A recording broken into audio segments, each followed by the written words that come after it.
Hello. Welcome back, sir. How was it? Oh, it's good. Yeah, Disney. are you tired and broke now? Yes. That's exactly right. That is the perfect way to put it. Wow. You really got your finger on the pulse this morning. Tired and broke. That's the whole Man. Disney thing, man. That's the promise. Yeah, it really is. But no, I love Disney. I've been trying to get back there I couldn't believe how long it's been. My daughter was like 4 or 5 last time we went, and now she's turning 12 next week. It's been a while. But yeah, it was awesome. I think I've talked about this on here before. We do this thing where when each kid turned 12, we give them a big trip with just one of us. So this is the final one. She's the last one to turn 12. So It's kind of sad. And yeah, I know. I was like, well, but then the oldest one's kind of old. So I'm like, we can't even, there's not like another number to pick unless we do like, the 22-year-old trip or something, which I don't know. Nah. Weird. Yeah. So my daughter thought maybe the 13-year-old trip would be good. Then she would get that, and no, the boys wouldn't. But that would be unfair. So yeah, it was cool. We did Disney, had fun. Whenever you go somewhere with one kid, it's just like it's magical. Just no arguing about what to eat, where to go, and like just do what they want to do. And yeah, so it's been really cool to do these, and definitely recommend, even if it's not a huge trip, just anytime you can take one of the kids, do something.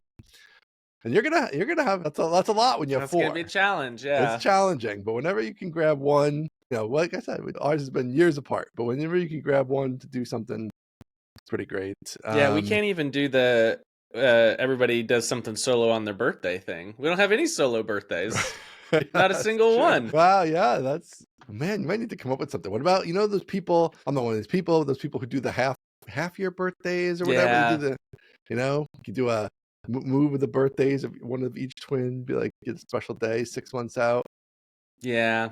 Swap it. Yeah, we'll see. I don't know. We'll have to come up with something. Maybe we could do like I don't know, a trip. I don't know. Well, they That's do like tough. Saturdays and Sunday, just break it up. Like you get a separate little Yeah, that's party what I for was each trying, one. or like break it up, mom and dad. But a full trip with just one parent is less fun, I think. Like I think part of the fun would be both parents give you full attention. Oh, that's impossible. You're not gonna be able to do that. We just do the one parent. Yeah, one parent, one kid, off you go. It is unfortunate because then the other parent's sort of left out of it. But trying to do both parents with one kid. Now you're just talking. Now you're crazy talk. Yeah, it seems a little gratuitous, doesn't it? Yeah, Come on, hey.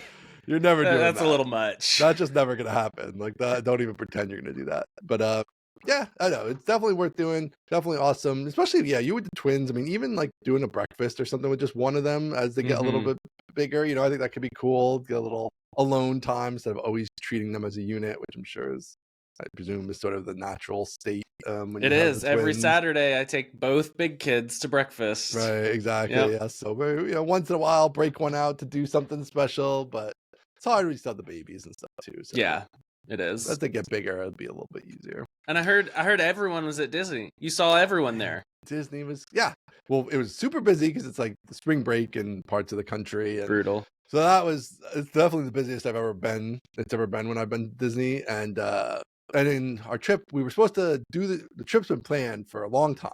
And my daughter got sick, so then we canceled the trip.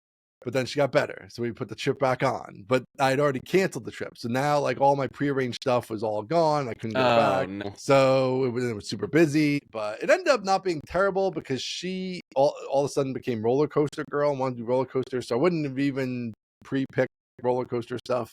I don't know. So it was fine. We waited on some long lines. It was cool. We did some roller coasters. I don't do the very biggest ones because I'm not like really into the roller coasters. So she waited online. I waited sometimes with her. Sometimes she waited on her own, which was so big kiddish of her, off on the roller coaster line by herself. We did, yeah. I would say if you are going to Disney, you really enjoyed the Slinky Dog, Seven Dwarfs, great stuff. That's my level of roller coasters. The kind of like modest, themed, smooth. Those were really fun. But yeah, it was great. Yeah, I saw Will King. Didn't see Caleb Porzio, but he was Ships near in the me. Night. You guys were at the same place. We were at the same place. Disney's huge. We were at the same place. It's likely to see somebody. Yes, we were right at the same place. I posted a picture of myself at that place, and he's like, "Hey, I'm here," but I had posted the picture, when we got back to the hotel, so it was too late. Did you just bump into Will King, or Will did you King, like? I just legit? He walked by. I wouldn't have. I can't look at other people when I'm like. I was totally in the zone. With my daughter, I wasn't really paying attention, so I would have never seen him, but he saw me. I was like, Ian. And I'm like, oh shit. And we never met That's in person. So that was unbelievable. really good of him to be able to pick me out of the crowd so easily. So met his wife. They were very nice. Met one of their children who was up on the shoulders, the little kid style. Classic dad. Yeah, good dad stuff. Had a little You had combo big with dad her. vibes going on too. I saw you had a floppy hat on, floppy sun hat. That's Floppy hat. That's the most dad thing I can imagine. Is a big I saw floppy this hat. and I was like, it's like, first of all, I'm tall, right? I'm putting on sunscreen in general. I just have an innate hate of the sunscreen because it's just like, Wait, back up. Yeah. I'm tall. Yeah. Putting on sunscreen in general. Connect those dots for me. It's hard to get your arms up to the great heights of your head, or what is it about being tall that makes sunscreen difficult? You have a lot of body surface, right? So like mostly covered in clothes, unless there's something about tall people I'm still missing. No, but you're talking about the specific instance. I'm saying I have a deep-rooted dislike of it. From the years of like, okay, I'm at the beach. Okay, take off my shirt. Okay, sunscreen. Well, this is like a 15-minute process as I try to get everywhere. Yeah, because my back goes on for miles. Yeah. Right. Okay, exactly. I see. Now it's a little better because now they have better spray ones than they used to, and they're not as oily and gross. So like, it's definitely improved in recent years, but it's still annoying. Here's an idea: sunscreen for tall people. So we'll come back to it, but this is a great idea. I love this idea. This is a great idea. A roller system where it's like you just roll, or you can lean up against it and like roll quick, and you're done in a swipe. God, we should be charging for this kind of these ideas. This is great. I like that. Somebody's gonna get rich off one of these ideas. So you're anti-sunscreen because of the great surface area. So I just have like the little phobia or whatever you want to call it. And it's just annoying. You're going to a park. I'm not thinking about like the beach. I don't want to like be like all the sunscreen. Whatever. Okay. So the first day or two, not very compelling, but I'm gonna go with it. Keep going. Disney Springs, which is like their mega mall thing, and I saw this hat, and I was like, this hat is perfect. It's like got the big brim, huge brim, and floppy, huge brim. It just covers my whole head, embarrassingly large brim. It was totally embarrassing. This hat, right? I was like, there you go. My sunscreen issue solved. Maybe I'll do the tip of my nose, but I don't have to like do the whole neck and the rigmarole.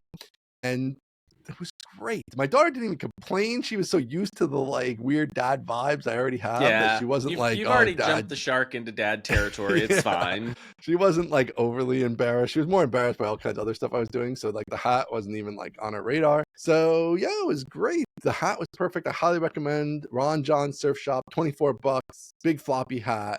If you're at Disney, definitely pick one of those up. So did he have a hat? I don't know if he had a hat. He had a kid. I don't think Will had a hat. But a big floppy hat. Saw Will. That was good. I don't know where we're going with the hat story, but who knows? Who knows, man? Yeah. It was great. Go to Disney. I have a couple tricks I wanted to share. I would love a trick.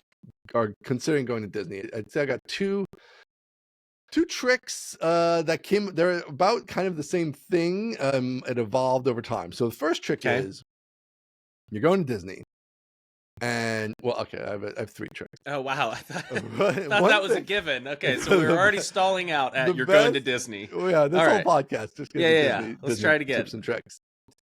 This is just a money hack, but if you're going to Disney, the best day we had at Disney was usually on Wednesdays. They have special hours at night at Magic Kingdom. So from like 10 to midnight, it's only for people staying in the deluxe hotels. Okay. So you just have more of the place all to yourself. And even when it's really busy, it's not that busy at night in this 10 to 12. So we had actually rented a car and gone out to this equine center in the morning on Wednesday and saw the best horse jumper equine people in the world, which was cool. Came back, went to the park, spent all day at the park. So it was like a 6 a.m. to like 2 a.m. day where we were like did the whole thing, but it was really cool. Just brutal. So if you have the means, stay at the deluxe hotel. There are other perks with it too, but that was a really cool one I've never taken advantage of before. I didn't know if they had it before, but just nice to have the park. So I thought this was going to be a money saving hack, but this is a way to hack something else by spending money. There's no money saving. There's no money saving on the table. Yeah. There's only spending money. A little bit of a money saving hack in this regard is that a little bit of a trick with the deluxe hotels, and this is where we stayed, is there's a hotel group called the Swan and the Dolphin and Swan Reserve, which are actually the only hotels that are on property and that are considered deluxe which are not run by Disney, and they're run by Marriott. So it's more of a real hotel, I would say. It's more of a business hotel kind of, but it still caters good to kids. You could use Marriott points there and things like that. So if you're like a Marriott person, you could save some money. It's also generally a little cheaper than the Disney properties anyway. So cost-wise, it was still less expensive than the place we had been planning to stay, which was the Polynesian. So it is a little bit of a money hack, but it still is expensive. But it has a lot of benefits. I don't buy it. What's hack number 2? Hack number 2 is, all right, so you're at Disney. Magic Kingdom is kind of the main park, right? Like the other parks have their little things, but Magic Kingdom's the one. It's got the castle. It's got most of the biggest, best rides. But so one of the things now with Disney is like you could take the Ubers around, and Ubers are great because like in the past you had to like take the bus system, or if you're on certain resorts you do the monorail, whatever. But it's a little indirect, and but that's public transportation. I mean, right, exactly. This is America. So, and that they're not official Disney buses at the Swan and Dolphin. So they have some buses that take you, but the timing's all weird and whatever. So we were using the Ubers. And Uber's fine. By the way, all of this sounds like a nightmare to me. All of this. Every bit of this planning, this hacking, like, oh, you take a bus, no, you take an Uber, no, you rent this hotel and you sneak in at night. All of this sounds like a nightmare. So keep going. But this is awesome. It is awesome when you're there, and it's not as bad. I have to say that it was almost better. It's worse in certain ways, but it is nice that we didn't really plan for it because we canceled the trip. We're like, we're not going. Yeah. And then we're like, oh shit, we're going tomorrow. Like we just were like, we're going to do it. So they actually kind of made it a freeing sort of trip because like nothing was planned. And we're just vibe traveling Disney where it's like, today we're going here. Okay, let's get an Uber and we're going there. And like, that's it. So it was actually kind of cool. But yeah, so the thing with Magic Kingdom is the other parks, the Uber could just drop you off right out front. Great. Yeah. Magic Kingdom, it can't. It has to drop you off like miles away, like on the other side of this lake. Sure, it's like, of course. Yeah. And then how do you even get there? You have to walk miles, or you have to like take this tram thing, whatever. It's a big disaster. But if you're willing to take out your credit card, you could take a minivan, mini being like Minnie Mouse.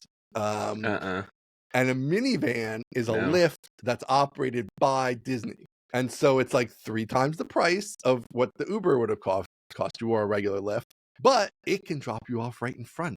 So or it can pick you up right in front. So when it's 1:30 in the morning and you're trying to leave, you just want the minivan to come get you right in front. You just pay $60 to have just a ridiculous $45 van. To take you back in a giant Suburban for you and your 12-year-old daughter to drive you back. It's just shocking to me that you were trying to ever convince me that going to Disney is awesome.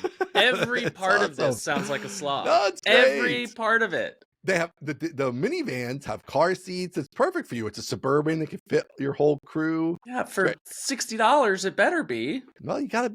I mean, Disney's not a place. It's not a cheap vacation. You're going there. No, you're going to be spending a few bucks. Okay, so now I have a modified version of that hack, which is for you. If you want to be on a little more budget, right? The greatest hack is stay home. But yeah, okay, keep going. We didn't find this out to the last night, of course, because this is how things always go with money, right? You're spending the money all the time, then you save some money on the last night. So last night we're leaving late again, and the minivans were like, we're trying to leave like after the fireworks. Everybody wants their minivans, right? So we couldn't get a minivan. So we're like, okay, we had to ask a guy, like, how do we get over to the thing so we can get an Uber to make a 2-mile walk? So he tells us how to do it. But he's like, here's another thing you can do what I tell people. If you're up for it. My friend, get into my van. Go this other way. You can you can walk from Magic Kingdom to the Contemporary Resort, which is the closest resort to Magic Kingdom. And it's like maybe less than 10-minute walk. And from there, you could just get an Uber. So that's what we did. And then instead of $45, we paid $12 or whatever. And we paid the Uber ride. We walked to the Contemporary, got an Uber, and it was great. So if you're going to Magic Kingdom, drop off, pick up at the Contemporary. You pay regular cheap Uber prices. You make the little 8-minute walk into Magic Kingdom, and you're all set. So there's my hack. Well, that sounds great. I'm not doing any of that, but that sounds awesome. You got to do it. I'm not so much doing fun. The kids love it. Your little kids, not yet. The younger two are too young. Like 2 or 3 years, you make the pilgrimage, you're going to have a great time. It's so good. I don't know. I don't buy it. Place where the little kids are like actually engaged and like everything. Let me tell you, you're not going to find that. When you go to the beach, it's freaking miserable, okay? Because everybody's like on board and they're eating the sand and like, right? When you do those kind of trips, they're just not that much fun. A place where it's like, we're going to see the princess and we're going to do this and that, and the little rides that are all built for them, and you can spin in the little teacup and all the stuff. Oh, it's great. And pools, when you do want to have a pool day, or a fake beach, they got the fake beach, all the stuff. Yeah, it is tough because I'm not taking him skiing, at least not for a super long time. Skiing is monumentally expensive and a massive schlep. The beach is tough. The beach is tough because unless you get something very expensive where the house is literally on the beach, you're again schlepping. And the schlep factor just goes up when you have, multiple kids. And so you're schlepping everything. You got all their toys. You've got the sunscreen roller for the tall people. You're just you're schlepping, and so that just leaves like I don't know if you've seen these Wander houses. It's like Airbnb but centrally managed and better. Oh. I think that could be something that's viable. They're like in these beautiful locations. They usually have a pool right off the living room. They usually have like 8-10 bedrooms or something, and so we could do like a family trip there. Man. I'm just gonna tell you, the thing is that the kids get bored very easily, and then you don't feel like you're on vacation when the kids are bored, because either A, they're just on their screens, which makes it, you're like, get off your freaking screens and come on vacation for you to be like in your screen the whole time, right? Or they're complaining because they're bored, and they're like, we're bored, or they're doing stupid stuff because they're bored and they're fighting or whatever. So like, find activity for 4 little kids where they're all engaged. There's a very small number of those things out there. Disney's one of them. Yeah. Disney may be one of them, but I will find the other one. That's for sure. Well, I'm glad you had fun. Glad it was a good trip. It was great.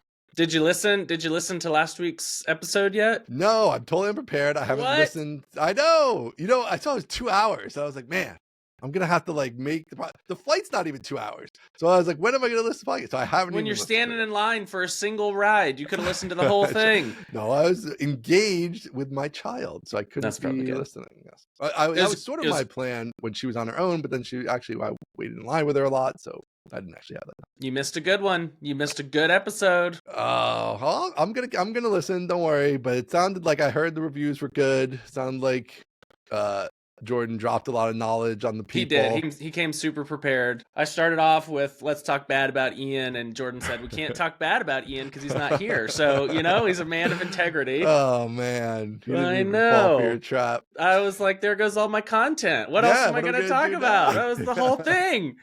Guess I'll put these Trello cards away. Well, he didn't, he is a podcaster who has been out in the wilderness for a couple months now. So he probably had a lot of pent up things he needed to get off his chest there. So, was there a big takeaway I should focus on from the podcast when I listen? Is there something that we could riff on here?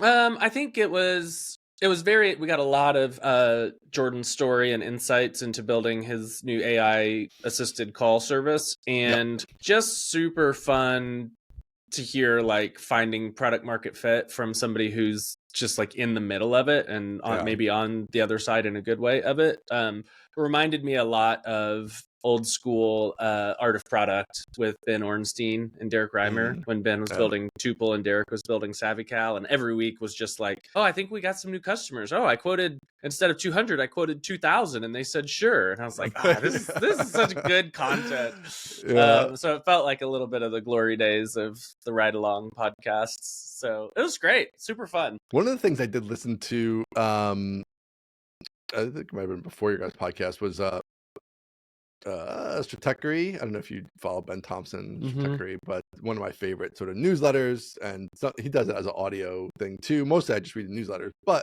he did a interview with Sam Altman, and it is sort of interesting, or like with this AI stuff of like how much they're going to get involved in certain types of things, like how much are they going to try to take over for themselves of like agent the AI apps, and definitely sounds like he has some plans there. So that's gonna kind of interesting thing. And all the apps that are built on top of AI, it's like, what's gonna be left for that next layer up of I know the big fish is layer. The big fish is gonna take its chunk of the big chunks, but then how much is left for you're in enough of a niche that they're not gonna build into the core product what your app does if you're niche down in the right spot. So he seems fine because he's like going after small like services business, which OpenAI doesn't want to do. But the like all the chat with your PDFs, those have got to be like those days are limited. Yeah, I don't know. I wonder how far. I'm not so sure. I agree that like they're not going to go after those kind of things. I do think I don't know about his product in particular necessarily. I do think there is a point of like if you're going after plumbers, right? Like it's hard to reach plumbers. So is OpenAI going to, even if OpenAI builds the product that actually does everything Rosie does, let's just say, right? Like, can they actually reach the plumbers is a whole separate business question. And do they want to and all that stuff?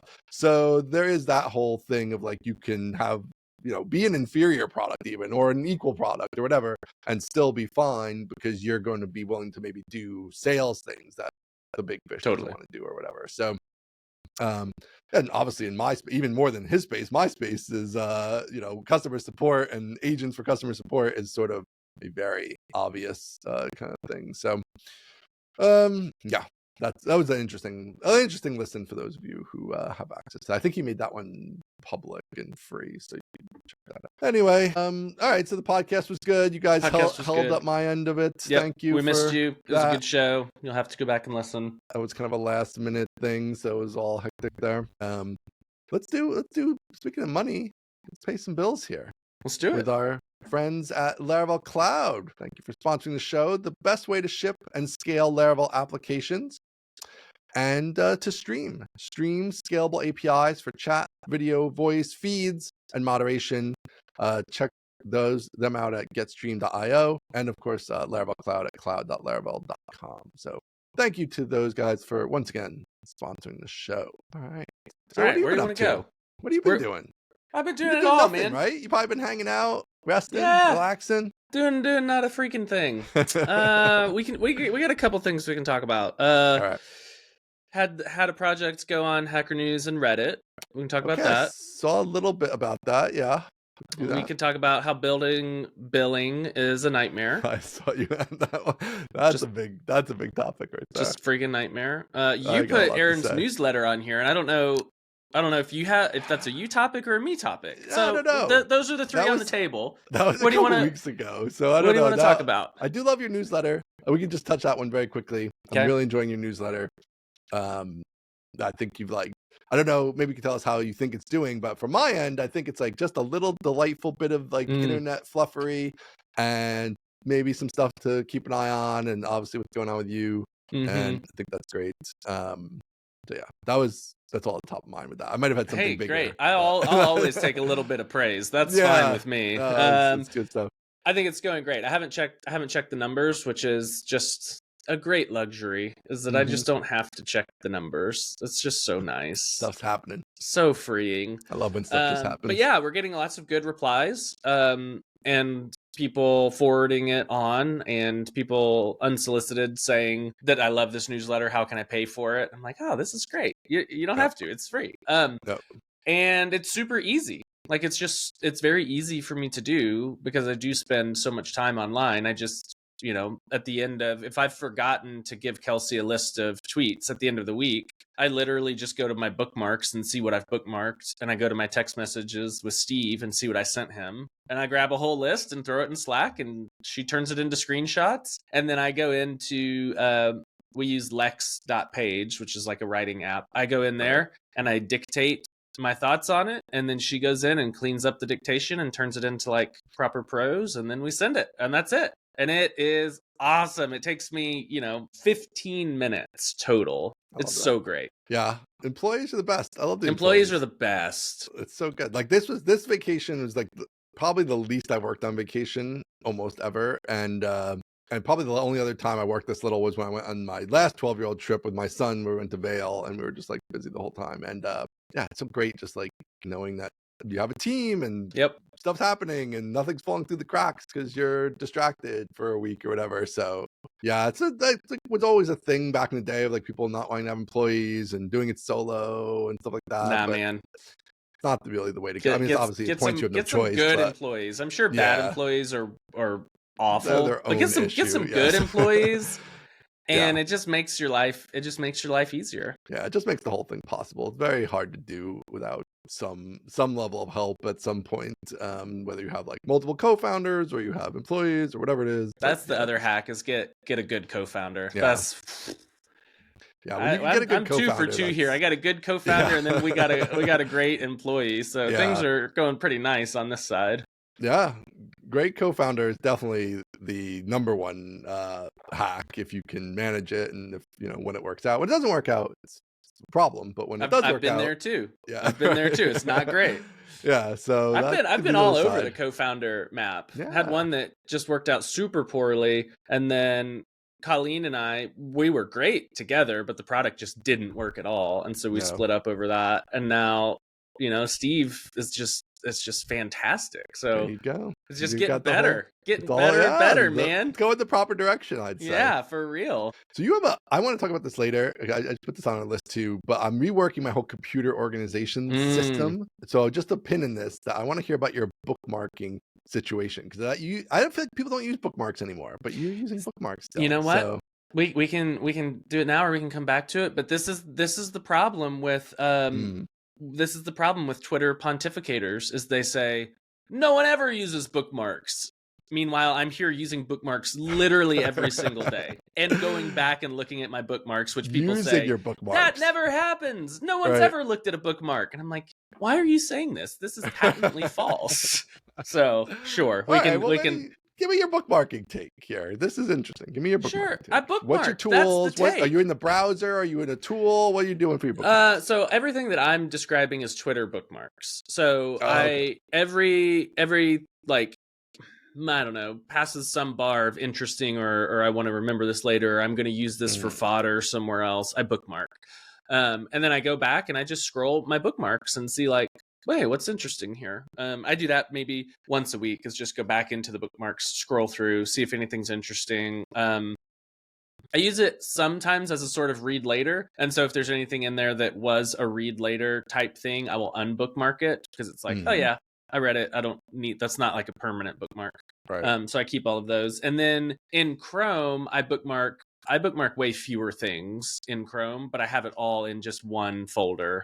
And I just occasionally will go into this other bookmarks folder and start at the bottom, which is the newest, and just kind of look back and see, is there anything here that I was, supposed to do or was saving for some reason? And if I see something that's like, oh yeah, I remember why I bookmarked that, I don't need it, I also kill that one. So it's not very rigorous, but it's incredibly useful. And I don't know why people say bookmarks are pointless. I sometimes feel crazy on the internet, but yeah, I use bookmarks all the time. It's fantastic. A little side note here, I hope for your sake Twitter hangs in there, because if you lose Twitter, you're gonna be in rough shape. We're gonna get you some kind of intervention stuff. I know Twitter bookmarks, that's like, like, you're deep on there. Yeah, I probably have low thousands of Twitter bookmarks. Okay, yeah, they're in there, but they're hard. They're hard to search. I feel like a Twitter bookmark. It's impossible. Yeah, useless. It's impossible. Yeah, that's the thing with Twitter bookmark. Yeah. No, you can put the Twitter bookmark in whether like Chrome, which would still be kind of tricky, or like a bookmarking tool where you can actually search it. Like you can still bookmark the tweets, but I don't know if I'd use Twitter's bookmark. Yeah, just on the mobile app, you're just not going to do that, right? Yeah. If you're browsing Twitter and their client, you're not going to pop it out to Safari and then. Well, you can do the share sheet. Most of the apps have like the share sheet. We can bookmark the URL. Yeah, I'm just not going to do that. Yeah, there's just no one chance. Extra click. Yeah. No, it's like 3. So you have to like one extra click. You have to open it up in Safari. Use the share sheet to get out to Safari, right? Do you? I think in Twitter there's a way to open the share sheet. No, maybe they got rid of that. I think pretty sure there used to be. No. You're right. There's a button to open the share sheet, but then what do you do? Well, then you'd have your bookmarking app right there. If you wanted to bookmark it in Chrome or something, get some sort of iOS. There's a million of them. Like My Mind is one I have that I use, or like Pinboard, or like whatever. Like you just have the app icon right there, and you click it. And it bookmarks it. I thought you were saying pop out to Safari and bookmark it there. No, I'm saying if you just wanted to bookmark never gonna happen. A bookmarking tool that was I don't know. Twitter bookmarks, but also non-Twitter bookmarks. Like the My Mind one I use for this it's very visual, so it like embeds the tweet. Like you can read the tweet right there. That's like nice. A Twitter card. Yeah. And but then you can also have other regular articles or whatever. But I do find I don't go back there enough, although I do use it. But here's my problem with every digital collection system like that is you end up managing the digital collection system. Right. Like every second brain guy is like, well, just gotta, spend my weekend rebuilding my second brain tagging system. And I'm like, why? Yeah. This feels like such a waste of time. So I don't know. I don't like it. I don't like those at all, which is why I like the big pile of bookmarks. And I somewhat ascribe to the notion of like, if it's important, it'll bubble back up. But somewhat don't, because I do bookmark it because I do want to like have it later. But the whole like, I don't know, I feel like this is very common over in Notion land. Like let's build out an entire, digital brain. It has never worked for me. Yeah, that's too much work for me. Like, I don't want to remember everything. Right. I want to forget most things, in fact. This is where my mind is actually really cool because it's just like a regular bookmark. Okay, you bookmark it, but it goes to my mind. And it uses the AI stuff. It's a good use of AI to like make tags for you. Yeah. Like, you can add your own tags, but you don't have to. And it has good search. So it is that idea of like, I'm just dumping stuff in there. And if I want to find everything I ever bookmarked about X, like it's already tagged it. It'll just bring it up or whatever. So you don't have to like do any of the organization where like, yes, I'm building a whole schema of like all my knowledge in a certain area and cross-referencing it and all the stuff. And then you never use any of that anyway. And what's the difference? Maybe the new wave of, digital organization tools are better, but it used to be like, meticulously maintain a collection of backlinks and tags and your whole schema. And do you use folders or tags? I don't know. Think about it for 4 months. It's like, I don't want to die. Yeah. That's like people get with their photo collection too. I've never been into like a tag. It's like I just want the AI to hurry up and like get Google Photos is the best solution to all of that. Google Photos is the best, which Apple's not quite to Google Photos level yet, which is annoying. I'm hoping it gets there because that's just like, I'm not going to tag every photo I ever took of every person and everything they did. But then sometimes I want to see like, hey, Tyler, when we did this thing with an apple or whatever, and like, give me all the Tyler Apple photos. And you can do that. Right. Yeah. It's crazy. Yes, I'm with you on that. But anyway, so yeah. Okay. So pretty simple bookmarking scheme, mostly Twitter bookmarks with the occasional Chrome for articles and things. I do miss that whole internet. I don't know if you saw this thing. You're not like a big Apple guy, I don't think, in terms of like the meta of what's going on. Not really. But Daring Fireball, and if you followed Daring Fireball, I saw that. They lost their way. That one lost their way article. Yeah. I saw so that what was really cool about that is like the articles, I think on point and all that stuff. But there was like this whole thing with like other blogs like aggregating like all the commentary about that post and stuff, and it was like so old school internet. It was just like, well, here's like a post that's like aggregating these 40 other posts that are all talking about this one post, and you're kind of getting the vibe of everything that's going on. It's all happening in blogs, not just all on Twitter or Blue Sky or whatever. This was so good. Like people wrote thoughtful commentary that was worth reading. Like we must return. We must return. I think we can. I think the vibe is shifting. Could be. I think the vibe is souring a little bit on for a good, I think, to a good end. The vibe is souring a little bit on all social networks, which I think is healthy. I think the vibe does need to sour because maybe they're all broken. They're all broken and they all suck. The model is like, it's really good for certain things, but then that same system of like speed, which is basically the benefit, is also a huge negative. Other angles. So yeah, I was like, maybe the AI stuff, if like everybody's going to ChatGPT to like research things, and maybe at some point you're going there to get hey, tell me what's going on today, right? Or like maybe it's going to reward things that are more written versus the short 2-sentence takes, right? Like I don't know. I think that's moot. I think what will be rewarded is, or rather, the rewards will come from other humans. So I think at some point the vibe shifts enough that more people want thoughtful long form takes from humans than want quick little hits from social media. I think that is possible. It will probably remain niche. I bet the mainstream is always going to want like, I don't know, short form. Yeah, Theo Vaughn, whoever that is. Everyone always talks about Theo Vaughn. No idea who this person is. I understand he must be a podcaster and or a comedian, but I always hear people on these podcasts be like, "Oh, did you see what Theo Vaughn was saying?" I'm like, guys, how are we living in the same world? I have never heard any of this person's content and have no desire to, frankly. But I think the mainstream will probably always reward that. But I do think there is a like subculture that is returning to long form, thoughtful, slower paced stuff. Yeah, I can see but that. None of the systems reward that, and so it's still I don't think going to catch on. Thing with like, you are definitely seeing that right with podcasts, right? It's like podcasts are kind of the big thing, and even in politics and news, and right, it's like, and Theo Vaughn, long form, he's whoever Theo Vaughn is, he's huge. People sit down and go these 4-hour Lex interviews that are completely horrible. I'm like an hour and a half into Prime's interview. Love Prime to death, but like the it's just very Lex like is terrible, slow. He's terrible. It's literally. We'll say it's not my style, but maybe the worst interviewer I've ever experienced in any form. It's so bad. I'm like, how is this guy huge? It's unwatchable, listenable, however you're consuming it. Anyway. So you have that, which is like long form. So can that happen with the written word again? Yeah, I still think you need the aggregator though. That's the thing. And nobody's going to use RSS, right? RSS is done. Like, RSS is adorable, but it is internal thing for some other system. Great, but like you're not going to be like your Aunt Sally's got her RSS reader and is consuming the thing, right? So that's where it's like, do the AI tools do it? Does something new do it? Does like whatever? There's got to be a way people discover it.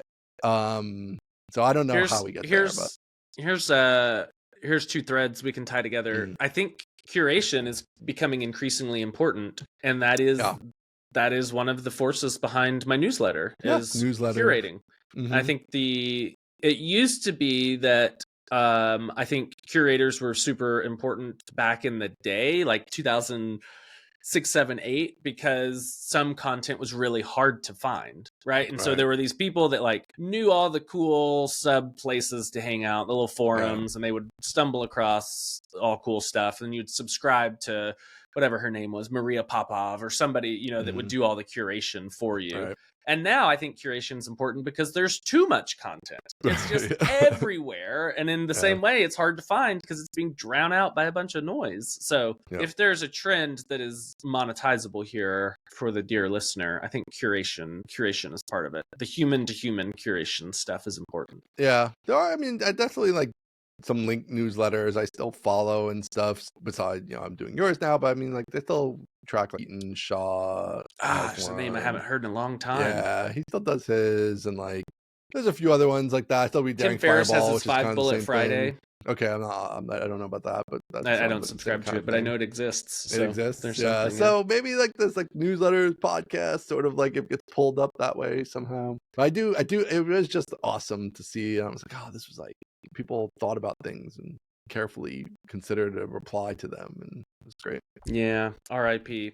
I will say we're headed that direction. When Will King gets back from Disney, he's going to be redesigning the AaronFrancis.com site with more of an eye towards long form stuff like that.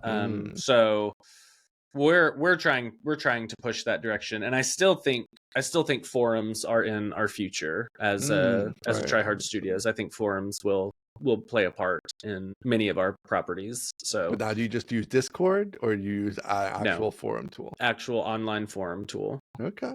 Yeah, I'm willing to swim upstream on that. Yeah. I think there are a lot of times where it's like I wish the world were different, and it's not, and so I'm just gonna do the thing. Right. On this one, I'm like, you know what? I wish the world were different, and I'm okay with the adoption being lower because this is the way that I want it to be. Yeah. And I don't want to use Discord. Yeah. I want to have a place where people go on the internet and have to like wait for a response, like I'm sorry, I was not checking the forum. 6 hours later, I'll respond. That's okay. That's what it used to be on the paintball forums and the HTML goodie forums. It was like, I'll check tomorrow to see if they responded. Right. And these threads would go on for 3 weeks. It was crazy. Yeah. And people could discover them too. Like the search engine indexes them and all this stuff. Versus when it's hidden in Discord, like it's just behind the wall, and you don't pull in new people in that way. So no. And everybody that you're responding to in Discord is an anime avatar with a silly name, and you're like, what? Right. Who are any of these people? I don't understand what's happening here. So that's all for Boomer Corner. I want to touch on, I think your Reddit stuff ties in perfectly with this, but maybe we should do thank the sponsors here, and then we'll hit that. Let's do a little thank the sponsors, and then we can get back to Reddit. So don't go anywhere. This episode is once again brought to you by Bento. Bento is marketing, automation, and email. It's a platform, and we use it at Try Hard Studios. So thank you to Jesse and Bento for sponsoring the show. You can find them at bentonow.com. And the show is brought to you by PHP Tech 2025, coming up soon. The conference for continuing education and community building for PHP developers. You can find them at phptech.io, and the conference is May 20th to 22nd in Chicago. So thank you to Bento and PHP Tech for sponsoring this week's episode. Reddit. So that ties right in. I think this all ties in perfectly. Man. Reddit. So you were on Reddit. You got a little. I didn't check to see what was your upvotes or whatever. Hacker News. I was on the front page for like 24 hours. Reddit. Nice. I was in RPHP, and it got to like 50, 60, 70 votes, which I don't have a sense of if that's good or not, because I don't spend a lot of time on Reddit, and I don't have a lot of hits on Reddit, so I don't really know. So this was more a Hacker News angle or a Reddit angle or both? Yeah, so they're directionally similar in that what I was just talking about with Discord and forums. Like sometimes it doesn't really matter what reality is if everyone's perception of reality is one thing. And you just have to go with that. And sometimes you can decide, you know what? I understand that everyone's perception of reality is one thing, and I disagree, and I'm going to do something different. Yeah. And that's the situation I found myself in on Hacker News. So I extracted from Solo, the terminal library for Laravel, I extracted the part that does all of the virtual screen handling. And so it's a lot of like really esoteric, complicated stuff that's like very, very low level. And it was just becoming like a thing unto itself, and it would have been easier to maintain that on its own instead of shipping a new version of Solo every time I fixed a screen bug, right? So I thought, yeah, this makes sense. I doubt anyone will ever use it besides me. I'm okay with that. And so I extracted it into a package called Screen, because it does all the screen handling. And it's in the Solo organization on GitHub.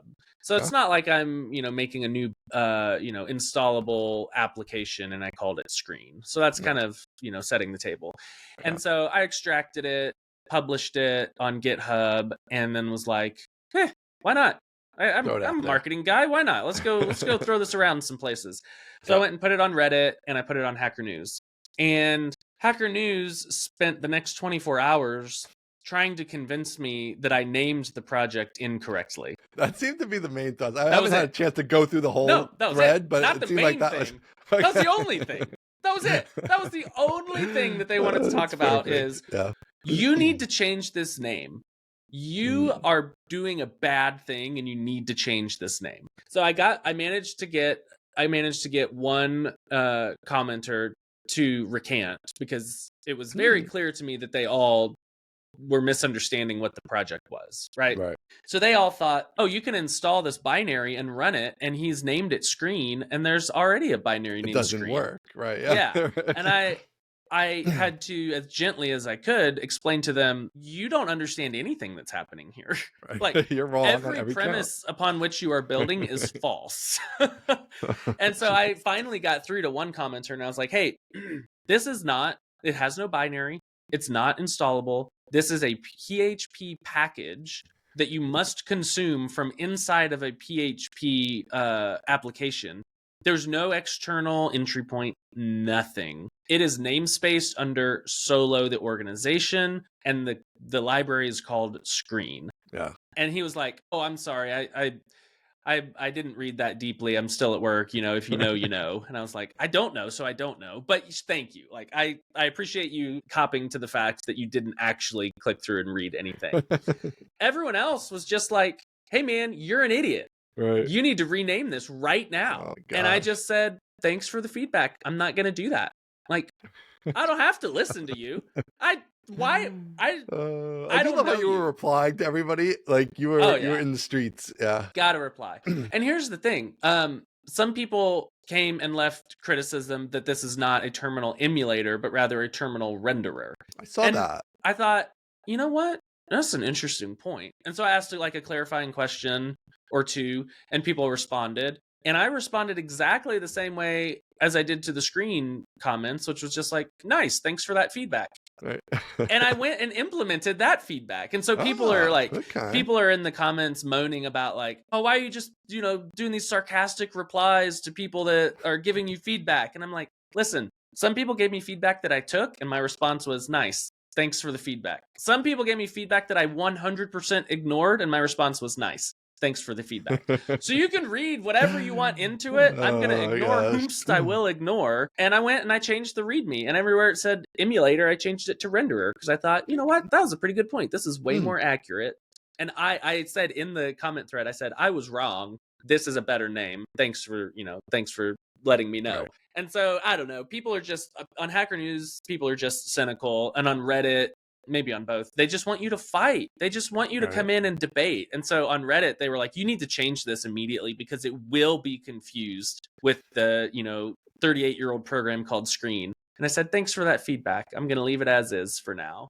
And I think it just breaks people's mind that you can say, I'm not going to participate in this conversation. Right. It's like, I'm not going to react. I don't owe you my participation in this conversation. I can just say, thank you. I'm not willing to talk about that right now. And people are like, oh, shoot, what do I do now? So that's kind of how it went down. I stood my ground on one because I thought everyone was wrong. And I changed on another one because I thought I was wrong. And it's like, pretty good spot to be in. Yeah, they should be happy with that. They got 50% of what they wanted. They got 50%. And that seems reasonable. The other thing, the one you changed feels like there is sort of a technical definition that is accurate or not accurate. And you're making that change to make it more accurate, and that makes sense. Where's the name of the thing? Like, yeah, whatever. There's a million products that all have the same name. What the hell is the difference? Like, this is...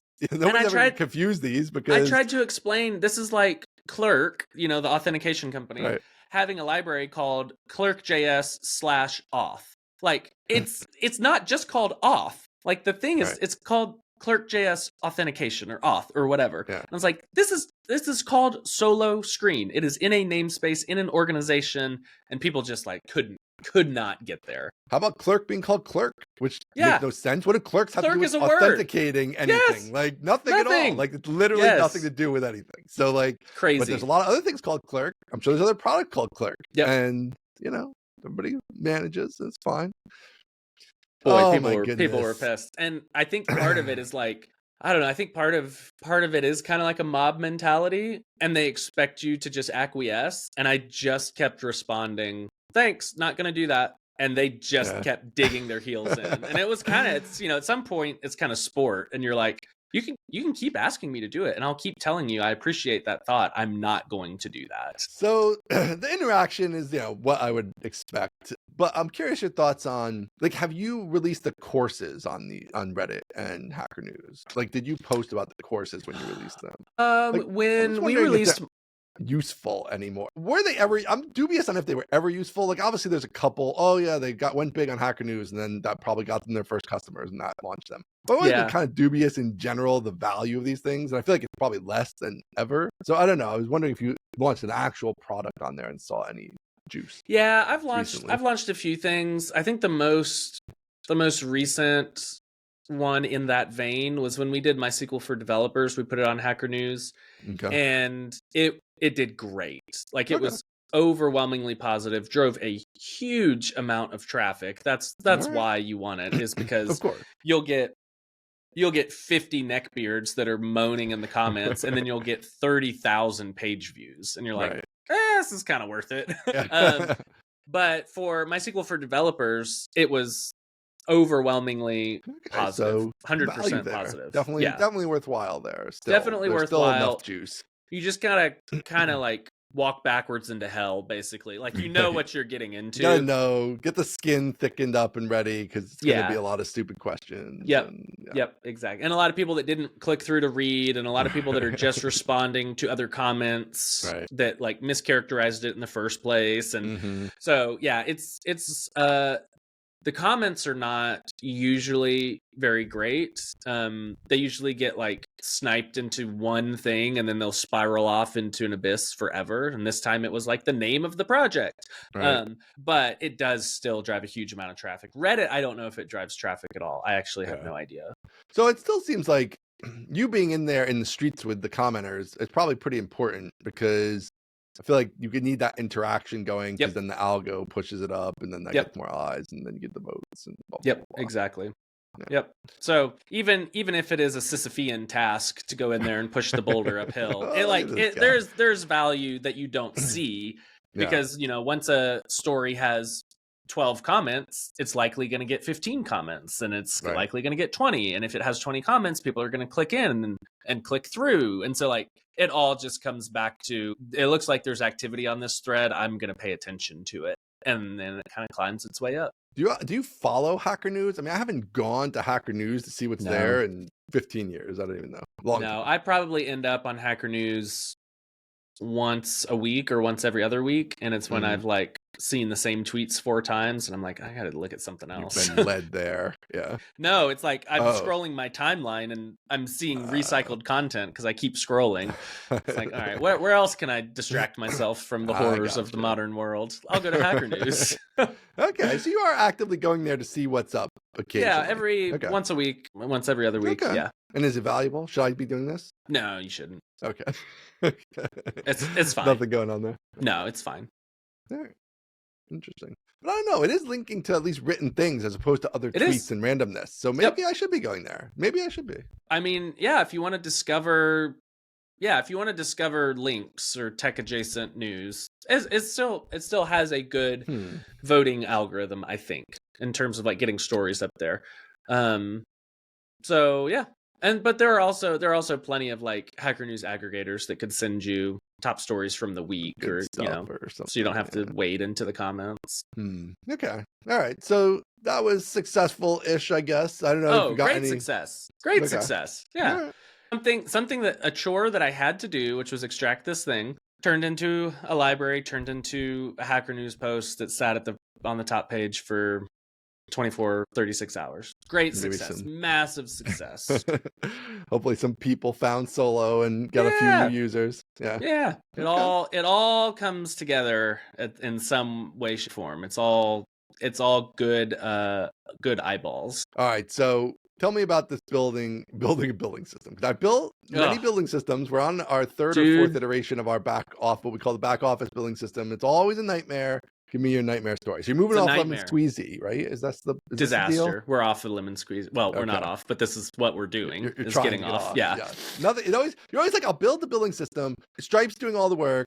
It's going to take me a couple days, and it's always a month-long project at the very minimum. Easily. Often, the last time we did it, it was a year-long project. Yes. So it's always a huge thing. Yes. So. Yeah, we're trying to get off Lemon Squeezy for numerous reasons, which are not relevant right now. We're moving to Stripe. First of all, Stripe has 1,000 different products. It's so bad. So many confusing now. Products. So bad. I hate everything about it. So yes, they're trying to be all things to all people. That's great for them. Makes it very difficult to reason about. So we've gotten to the point where we're reasoning about Stripe's like data model correctly. So like I've gotten my head around that. Yeah. Took a little detour to figure out, could we just use Shopify just for like fulfillment, cart, checkout, all of that? No, can't do that. Like they want you to believe that you can. You can't. You can't. It's a nightmare. It's built for physical products. It's built for you to be on Shopify.com. They claim you can build headless, but then it's like you don't want to get into that. You can't do that. You can't do that. I'm sorry. So tried Shopify, tried Samcart, tried checkout page, tried Bolt, Jordan, old competitor, tried all these things, and like somehow every one of them was awful. Right. And I'm not being like, I don't want to build this. So it's not like, well, they all suck. Guess I'll build my own and sell it because I'm an indie hacker. No, like I don't want to do this. It just none of them worked for us. So now we're on to Stripe. And here's the universe of the problem. We sell courses, right? That's straightforward. We have, even as it exists right now, we have a SQLite course and we have a Rails course that also teaches SQLite. It would be nice to cross-sell, upsell, bundle those courses, right? So we've set all that up manually in Lemon Squeezy, and we've seen people do buy bundles. We need to be doing this more, right? So with the upcoming launch of screencasting.com, I think we're going to launch with 6 or 7 courses on there, which is a lot. Wait, what do you mean? You mean like distinct courses? Distinct courses. Yes. So you're going to buy the modules you want, or you buy them all in a bundle or something like that? Something like that. So we're going to launch with how to screencast, which is me. We're going to launch with a ScreenFlow editing course, which is also me. Every other course is not me. So Steve is going to do Premiere. Our editor, Eric, is going to do Final Cut Pro. We've got somebody doing DaVinci, somebody doing Camtasia, somebody doing OBS, and somebody doing Screen Studio. Holy cow. Okay. Yeah. Wow. This is like grown here. Okay. Yeah. And I'm looking for somebody to do Descript. So, and CapCut. Honestly, I'm looking for somebody to do CapCut. So if you're good at Descript or CapCut for editing screencasts specifically, reach out to me.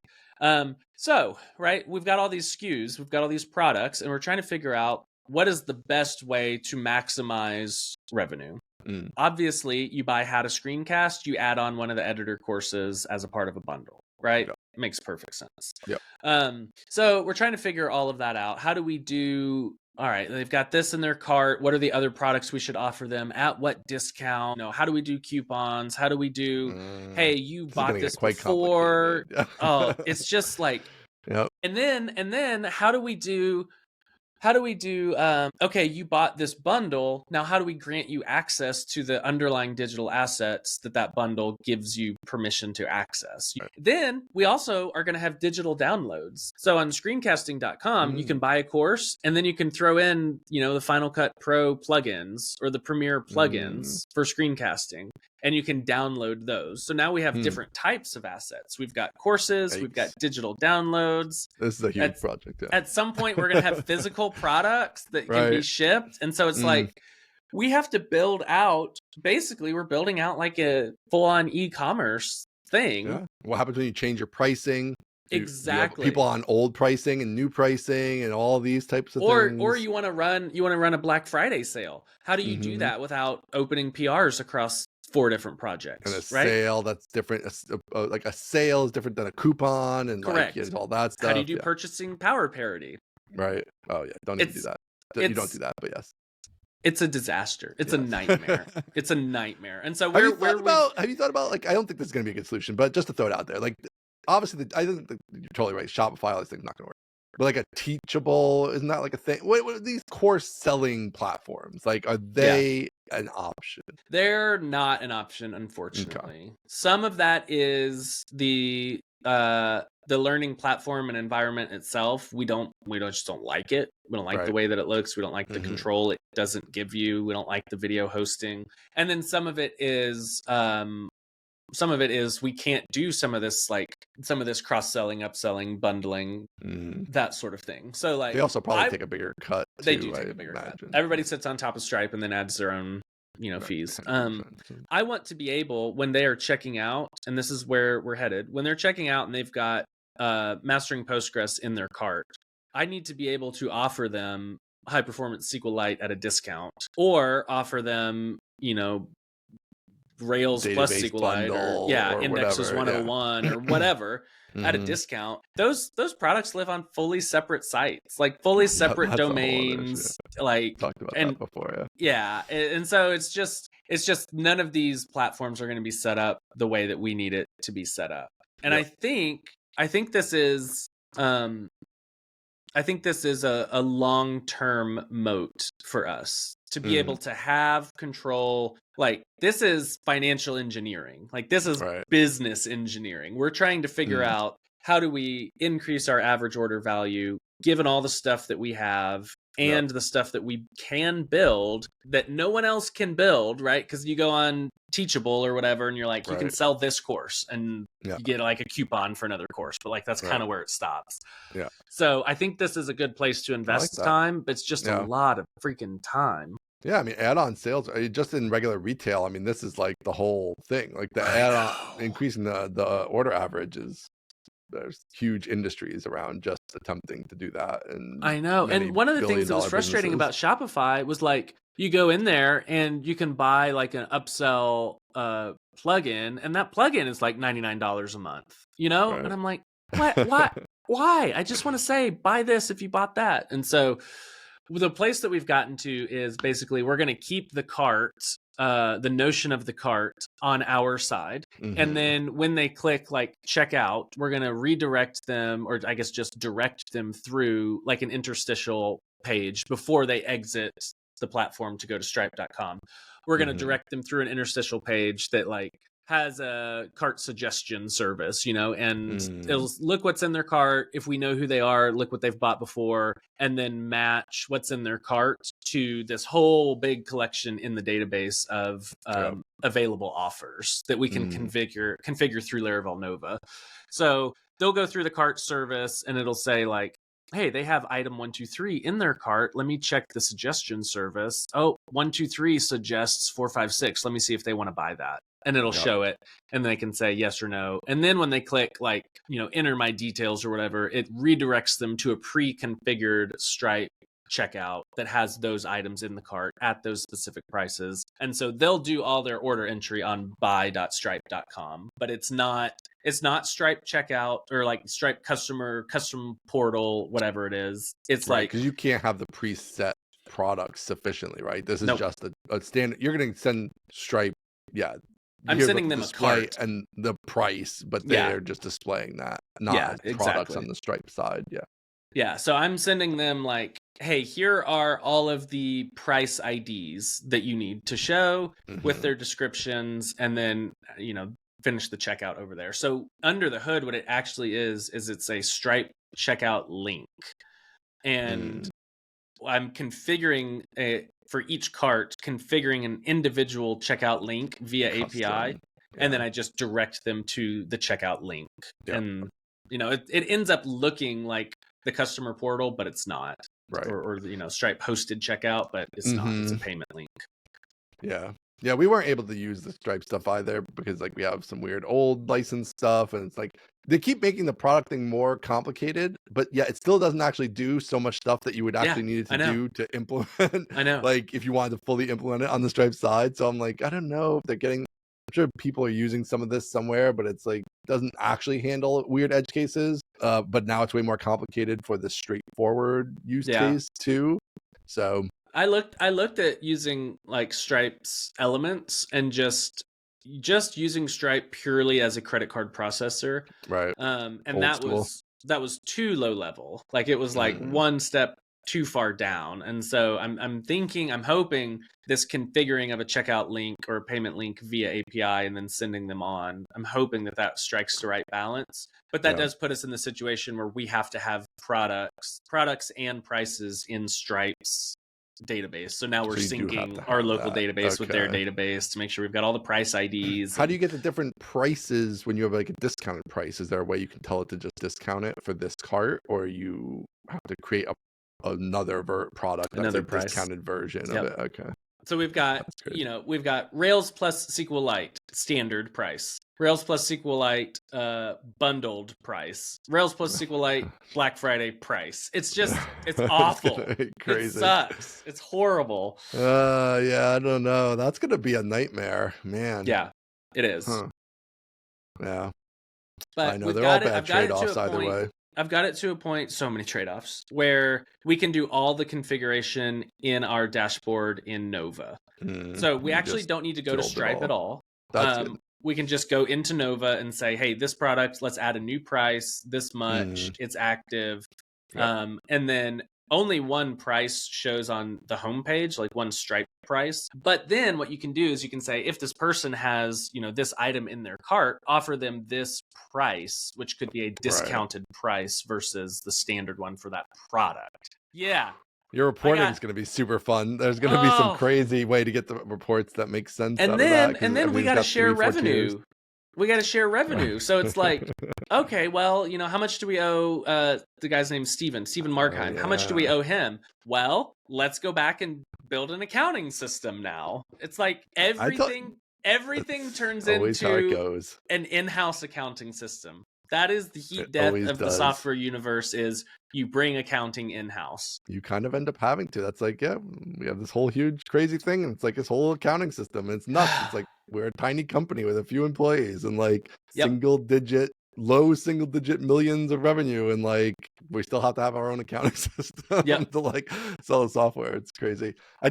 If I ever have another product, everybody has this goal, but it really would be nice to be like Basecamp style or whatever. It's like, we don't even have annual. I think they actually do have annual now, but like, it's just one price. It's $99 a month or whatever it is. Right. And like, that's it. No other options. There's nothing. You just pay me $99 a month. That's all there is. But it's not the best model for many reasons, but I think if you go check any of those Baremetrics open startups and you like go look at their, pick a metric, MRR, and then you go down to the table where it shows the Stripe plans, everyone has just like 100 Stripe plans. It's just like they're all these old like pricing experiments, special things for special deals, and it's just I don't know if there's a way around it. I think it's just a messy problem. Yeah. It probably is just a messy problem. So it seems like somebody's going to find the way to be like, everybody wants flexibility in this, even for getting edge cases. Yeah, just simple things like we want to try 2 different prices. Like it's incredibly complicated. It's not easy at all to try 2 different prices for the same product. Yeah. Yeah, I don't know. It might just be a problem that's not solvable. That's what I think. I don't know if there's a clean abstraction for it. Yeah. Like it's modeling real world, and so you can't just like reinvent it. It's like, no, I need to offer this customer a different price, right? Because we're going to close the deal that has other things that are important, right? And so you're like, oh, sure, I'll go in and make a new Stripe price. It's like, oh, okay. Yeah, that's the only thing to do. Yeah. Yep. Oh boy. So how far along are you on this sucker? I'm pretty far. I've gotten to the point where I think the data model is correct. And that's the part that took me the better part of like 3 or 4 days. Right. But I think I've gotten to the point where the data model is correct. I think one thing that I finally, like the place where we landed, I think I did at least one thing smart, and that is to break out the purchasing of the product from the fulfillment of the product. And so you pay for the products, and then we have a separate service that goes and looks at all the checkouts and says, okay, this person paid for this, this, and this. Let me create access records for them to those courses. Okay. And so that allows us to kind of like disassociate the checkout from the access. And so Kelsey can go in and offer access to somebody without having to create a corresponding checkout. You got to do a free thing for somebody or something. Yeah, or whatever. And like not every Stripe product is linked one-to-one to a video course. Some have, a Stripe product may have 2 video courses if it's a bundle. Right. It may have 2 video courses and 5 digital downloads. And so like those things just need to be separated. And so they are. Yeah. I like that. That's really good. That's a good pattern, I think. I think it's going to make you a very significant amount of revenue for sure. I think it is. It's just a known thing to do. I don't think you're on any weird territory here. And you have people with their credit card out and they want to buy thing X, and thing Y makes total sense with thing X. And if you give them 25% off of it, they're very likely to purchase it. And that's all profit to you. Steve is always talking about what works in other industries that we can just like totally steal. And like if you go to ecom, there's no way you're reaching the cart without a upsell, downsell, and cross sell. No way. You're never checking out without a $9.99. Don't you want to add this? Oh, that's all. I mean, I started in physical retail when I first got out of college, and like that's all the same thing. It's like buy the checkout, right? Is all they send candy you down bars Impulse Alley. Yes. And then, you're buying a printer. You should get a product protection plan with that printer because it's going to break, which is always, I was always like, this is so weird. I'm selling you this thing, but I'm telling you it's going to break. So you should buy this other thing from me, but whatever. And so, it's all the add-on sales is where like so much of the profit is. And or you have big end caps near the checkout and all that stuff. Yeah, definitely on very solid ground for this is the thing that works. That's good. And, I think that's going to be really cool to hear about. I did not realize screencasting was going this direction. Going big, huh? Yeah, but this makes so much more sense to me because you've been talking about a little bit on here in this regard to like having the different editing Suites, I'm like, I mean, I just figured you're just gonna bundle them all and whatever, but it is like, well, I know most people are not gonna need 2 of the 3 or 3 of the 4 or whatever, because like whatever, you're gonna pick the one you already know how to use a little probably, and you're just gonna get better at it. And maybe some people learn the other ones, right? But I think it's gonna be mostly you pick one and you kind of do it. So this makes total sense. And you can just pick the one you want to have, or you can buy the all-in-one that gives you everything, which would be very profitable for you. And I'm sure would be amazing. Reasonable number of people will probably do that, because I always end up doing that. I'm like, well, I'll just buy the everything, and then this way.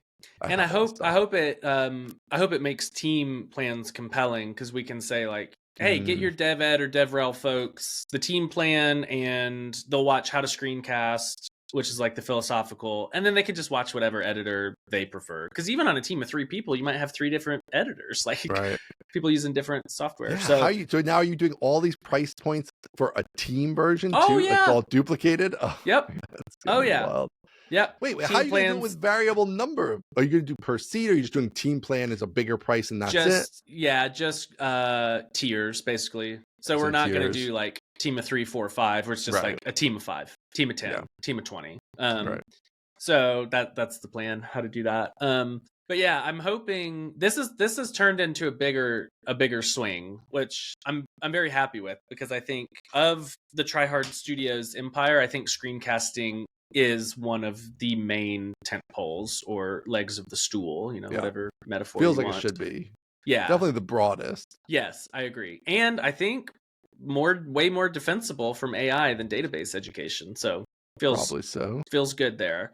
Yeah. So yeah, it's kind of ballooned in a good way into a much bigger release, and so we've found just a lot of very good guest instructors, which is nice, and I think paid them a reasonable to handsome sum to just do the thing and give it to us, which is kind of Laracast's style. I think there's historically we've done revenue share, which totally works, but it's just like a administrative nightmare. I just would rather I'd rather just pay them and take the risk ourselves. Definitely the way to go, I think. So yeah, I don't know how many we will launch with. We'll definitely launch with the main course, my editing course, and then Steve Final Cut Pro and Premiere. We'll definitely launch with those. We might get DaVinci in under the wire, but then CapCut, OBS, and Screen Studio may come after launch, which it's actually great. It's another thing to talk about, So and then I just pitched somebody on doing Descript the other day. We'll see if they say yes. And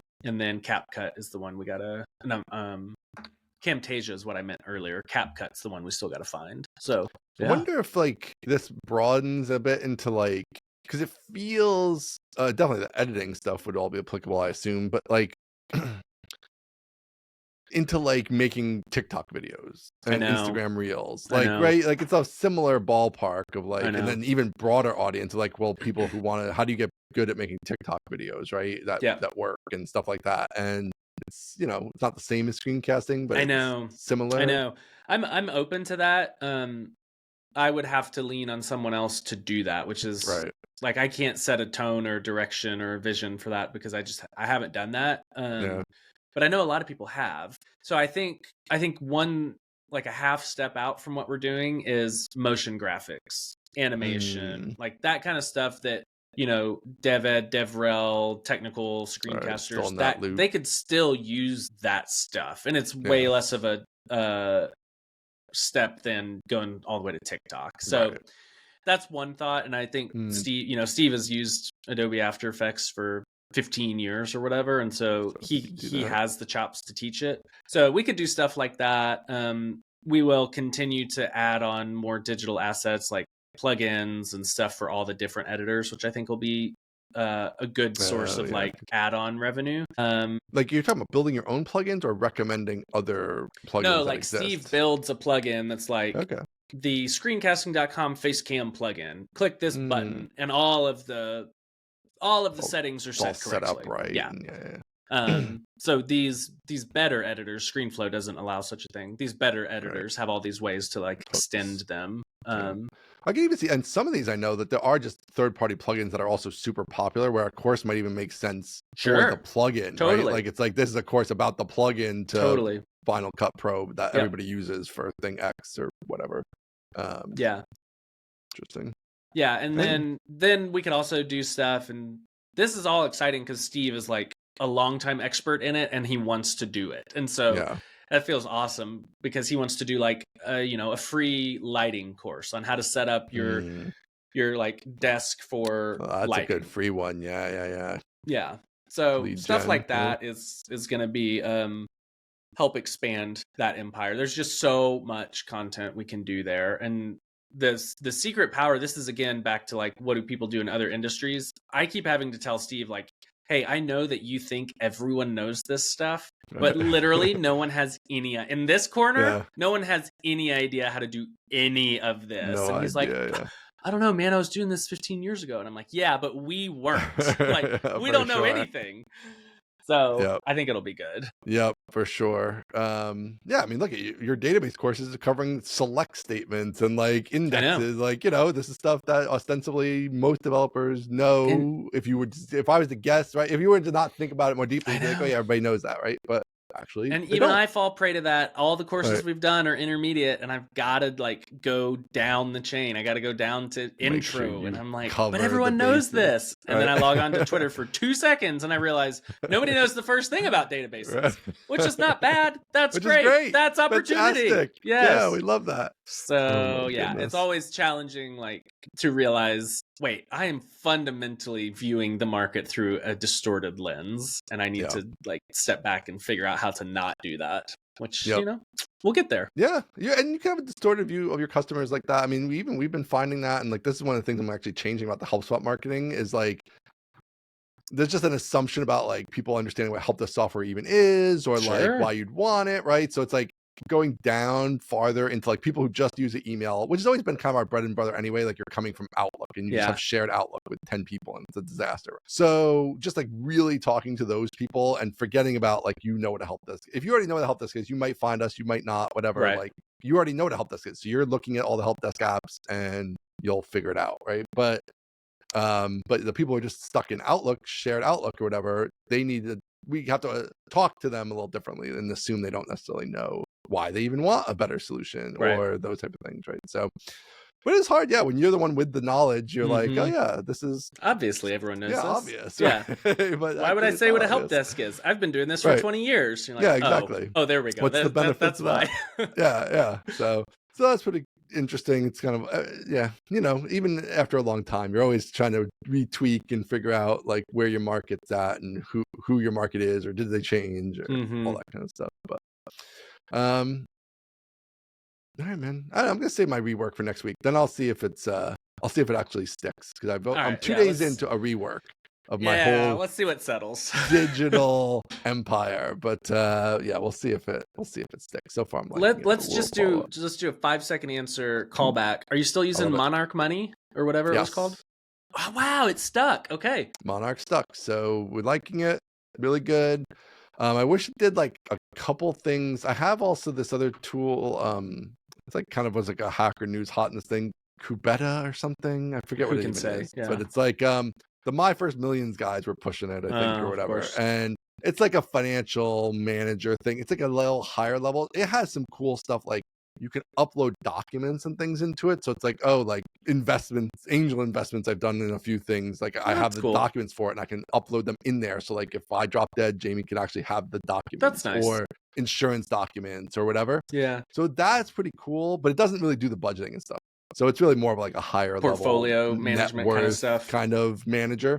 So I wish that Monarch thing had a few of those little touches where like you could just put in maybe some other financial stuff and then it could just kind of be everything. But besides that, which none of them have that. So it's not even like they're different. None of these budgeting tools have that. But I really like it. So if you're thinking about, I know we're going to build your own at one point, but if you don't have time to build your own, you could check out the Monarch. It's good. The mobile app's pretty good. You know what? This is dark. You know what I've actually thought about doing? Using QuickBooks for my personal household. QuickBooks for personal.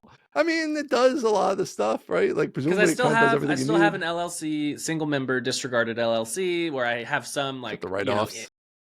So I have some write-offs. Our vast, mostly technical riches flow into that single member LLC. And so there are still things that I want to like keep separate. And I would also like to know, how much we're spending on like individual projects at the house, right? So how much is the remodel costing? And I feel like QuickBooks is better at proper accounting stuff than any of these like, budgeting. And I don't want to budget. I just want to keep track. Like I don't want something saying, hey, you only have $8 left in your coffee budget. I just want to be able to look at the coffee and be like, boy, we're spending a lot on coffee. Let's not do that. You know what I mean? Yep. So that's why I like the Monarch, because I didn't want that, as I think we discussed either. It's like, oh yeah, we're going to overflow your $8 in the next month, so you have $8 more to spend. It's like, I don't care about any of that stuff, right? This is not how they I have live. this alternate budget view, which is I think they call it like flexible budgets or something. Nah, now it's we're a little talking wonky to set up like no all these budget things at all. It's basically no budget, but you can say I only want in these certain line items where it's a budget. It's like a regular budget line item, but just for this line item. Yeah. And then they're kind of grouped into things that are flexible, and you have like an overall budget for the flexible zone. And then you just have like your fixed stuff, like your mortgage or whatever. So it's still a little wonky. It's not exactly perfect, but overall it's really good. I'm liking it. It's like the couple line items we really want, online food ordering or whatever. It's like, okay, we're trying to stay actually in a budget for that one, right? So okay, that has a line item with a budget. We're holding that. But then there's a separate group. I think it's more of like the whatever, they have some name for it, but it's like we don't have a budget exactly, but it's like we want to know how much we spend on vacations or whatever. Like a we want to know how category much or something. Yeah, and everything is categorized, so you can always see like, okay, what do we spend on gas or whatever, and you can see what that was. So it gets you all the tracking, and then you can optionally do the budgeting. And then if you do, you can use this flexible budgeting, which is less of the like, we're micromanaging every transaction, how much in each month you're trying to microanalyze it, and more into like picking the couple things you actually are trying to reduce your spending on and focusing on those, as well as having some bigger groups of like education expense is one big one for us, or like vacation expense or whatever. So you can have the bigger categories like that and keep an eye on those. I do really like it. It's been good so far. It seems to have been no issues with it. Yeah, it's stuck so far. So we go in there every once in a while. I haven't gone in since my trip, so that's going to be annoying. There's like 8 million minivans and Ubers, that's how you fall off the wagon. Yep. So I know. I gotta get in there. It's over. We'll just get a new tool next month, so we don't have to look at that. Then I used literally like just a little quick other financial side tangent is. So we've been going to Costco. Costco's now in our loop, even though it's like about 45 minutes away. It's a little annoying, but whatever. We're going there like once a month. And Costco only takes Visa, right? Like literally only takes Visa. So I don't really have a Visa. It's only like my debit card is the only Visa I have, and I don't like to use debit. So I got his new Chase card, and I'm like a big Chase customer. I got all the business accounts there. I have a personal account. I got a Chase card. Got the nice reserve one, so I can use the lounges. I'm paying the extra fee. Great. So this card shows up. It's my Visa for Costco. Great. I'm gonna bring it on this trip, and I'm gonna use it because if you spend $4,000 in the first 3 months, you get bonus points. Great. So I'm going to spend a couple grand on this trip, I'm sure. So fine. It's not working anywhere. It like works 1 out of every 3 tries, right? Because I'm like, it's a new car and I'm outside my home zone. Right. I call them, doesn't fix it. I email my like business contact person. I'm like, listen, I'm not having a good experience here. Like, can we fix this? She says she fixed it. It still doesn't work. It's like still only working 1 out of every 3 times. So I had to abandon that card. So now I'm using my regular Amex, but I'm also doing Uber, which is hooked to a business credit card. So I basically used like 4 or 5 different credit cards this trip. Some are on the business account. I've like backed those things out. It's a nightmare. It's a nightmare. The complex financial modern world is annoying. It's a disaster. I hate it. That's why I actively shy away from doing my responsibilities there. I do love points though. I love points. I don't have time. Went on a trip and she used the points. Who has the time? I know, but the points are when you go first class for free. That I would like. That I would like. Hopefully at some point, it's so good. Hopefully at some point, Steve and I start spending a lot of money on like ads or something that turns into more money for us, and then we're just flying everywhere for free. Yeah, ads. Actually, you have to. I think it's Amex, one of the Amex cards, and Chase too. Chase definitely actually gives you like 3x points for ads, for online ads, for like Google ads or whatever. That's what I'm talking about. So yeah, if you get into that stuff, you want to actually spend the time to figure out what card you're going to use, because it actually has a huge difference. So you definitely want to do that. Yeah, I don't do a lot of ads. We are going to be doing a little more ads, so I'm going to be careful and select the right card there. But yeah, then you have I have a whole bunch of card stuff. Yeah, like yeah. We'll save points for another time. Yeah, points is a whole other time. Points is a whole other thing. Sounds All good, right, man. read us out. Visit us at mostlytechnical.com. Everything's there. If you want to advertise with us, just like you heard these wonderful ads today, check that out, mostlytechnical.com, page for that. Thanks to the sponsors, and we will see you all next week. Later. See ya.